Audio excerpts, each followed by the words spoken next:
নমস্কাৰ। জীৱনত প্ৰতিজন ব্যক্তিয়ে সফল হ'ব বিচাৰে।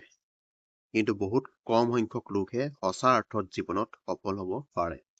কাৰণ মাত্ৰ এটাই, সফলতা এদিন বা দুদিনত কেতিয়াও পোৱা নাযায়। তাৰ বাবে আমি নিশ্চয় সময় দিব পাৰিব লাগিব।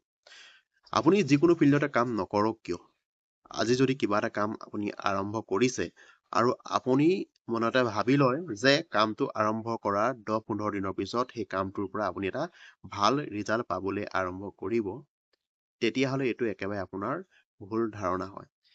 কিবা এটা কামত সফল হ'বলৈ হ'লে আমি তাক সময় দিব পাৰিব লাগিব। হয়তো কেতিয়াবা মাহৰ ওপৰতো লাগিব, কেতিয়াবা ছমাহৰ ওপৰতো লাগিব, কেতিয়াবা বছৰৰ ওপৰতো সময় লাগিব। এনেকুৱা বহুত মানুহ দেখিছো যি এটা কাম কৰাৰ আগত সকলোবোৰ ভালদৰে প্লেনিং কৰি লয়, একদম পুৰা নিজৰ লক্ষ্যত সদায় কাম কৰি থাকে, গুৰুত্ব দিয়ে, মনোযোগ দিয়ে, কষ্ট কৰে, কিন্তু তথাপিতো তেওঁলোক সেই কামটোত সফল হ'ব নোৱাৰে। কাৰণ তেওঁলোকৰ ওচৰত ধৈৰ্য ৰাখিব পৰা শক্তি নাই। আৰু এইটোৱে সঁচা, আপুনি লাগে যিমানে কষ্ট নকৰক, মেহনত নকৰক, গুৰুত্ব নিদিয়ক, যদি আপোনাৰ ওচৰত ধৈৰ্য নাথাকে, আপুনি যিকোনো কামতে কেতিয়াও সফল হ'ব নোৱাৰে। আৰু কেতিয়াবা এনেকুৱা মানুহ আছে, ধৰি লওক কিবা এটা কাম আৰম্ভ কৰিছে, সেই কামটো অলপ দিন কৰাৰ পিছত তেওঁ একো ৰিজাল্ট নাপালে। পাছত তেওঁ মনতে ভাবিব যে এই কামটো বন্ধ কৰি আকৌ নতুনকৈ কিবা এটা আৰম্ভ কৰোঁ। তেনেকে ভাবি তেওঁ বেলেগ এটা কাম নতুনকৈ আকৌ আৰম্ভ কৰে, আৰু সেই কামটোতো তেওঁ অলপ দিন সময় কৰে, কৰাৰ পিছত তাত আকৌ সফল নহয়, আকৌ তেনেকে বেলেগকে নতুনকৈ এটা কাম আৰম্ভ কৰে, আৰু এনেকে কৰোঁতে কৰোঁতে গোটেই নিজৰ সময়খিনি, নিজৰ এনাৰ্জিখিনি সকলোখিনি বৰবাদ কৰে, আৰু শেষত গৈ তাৰ ৰিজাল্টটো 0 হয়। একো এটা কামতে সফল হ'ব নোৱাৰে। আৰু যেতিয়া সেই কামটোত আপুনি সফল হ'ব নোৱাৰিব, তেতিয়া বাহিৰৰ মানুহে সমালোচনা কৰাটো একেবাৰে স্বাভাৱিক কথা। আৰু যিসকল লোকে এই সমালোচনাক লৈ ভয় কৰে বা চিন্তা কৰে, তেওঁলোক কেতিয়াও জীৱনত আগবাঢ়ি যাব নোৱাৰে। সফলতা পাবলৈ হ'লে সদায় সাহসেৰে আগবাঢ়ি যাব লাগিব।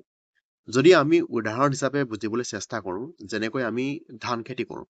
ধান খেতি কৰা প্ৰচেছটো বহুত বেছি দীঘলীয়া হয়। প্ৰথমে আমি কঠীয়া তলি উলিয়াই তাত ধান সিঁচিব লাগিব।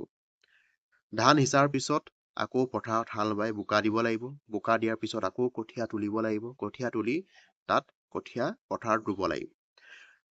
সেই ৰোৱাৰ পিছতো আমি 3-4 মাহ ৱেইট কৰিব লাগিব, আৰু তাৰ মাজতে আমি কি হয়, সাৰ দিব লাগিব, গোবৰ ছটিয়াব লাগিব, আৰু তাৰ পিছত লাহে লাহে ৰোৱাবোৰ ডাঙৰ হ'ব, আৰু শেষত গৈ 3-4 মাহৰ পিছত তাৰ পৰা ধান ওলাবলৈ আৰম্ভ কৰে। আৰু ধান ওলোৱাৰ পিছতো আকৌ সেই ধানখিনি পকিবলৈ আমি যথেষ্ট সময় দিব লাগিব। আৰু ধান পকাৰ পিছত ধান কাটি ঘৰলৈ আনিব লাগিব, আকৌ সেই ধানখিনি আমি মৰণা মাৰিব লাগিব, আৰু তাৰ পিছতহে গৈ আমি ভঁৰালত থব পাৰিম বা বস্তাত থব পাৰিম, বা তাৰ পিছতে আমি খাবলৈ চাউল হিচাপে ব্যৱহাৰ কৰিব পাৰিম। গতিকে জীৱনৰ ক্ষেত্ৰত কিবা এটা কাম কৰাৰ ক্ষেত্ৰতো সেই একেই প্ৰচেছ। এনেকুৱা নহয় যে আজি কিবা এটা কৰিলো, কাইলৈ সেই কামটোত সফল হৈ যাম। আৰু যি মানুহে এনেকুৱা এটা ধাৰণা লৈ থাকে, তেওঁলোকে জীৱনত কেতিয়াও সফল হ'ব নোৱাৰে। সফল হ'বলৈ হ'লে কষ্ট কৰাৰ লগতে আমি সদায় ধৈৰ্য ৰাখিবও পাৰিব লাগিব, আৰু তেতিয়াহে আমি সঁচা অৰ্থত যিকোনো এটা কামতে সফল হ'ব পাৰিম। কথাখিনি হয়নে নহয় নিশ্চয় এটা কমেণ্ট কৰি জনাব, আৰু যদি ভিডিঅ'টো ভাল লাগে শ্বেয়াৰ কৰি দিব।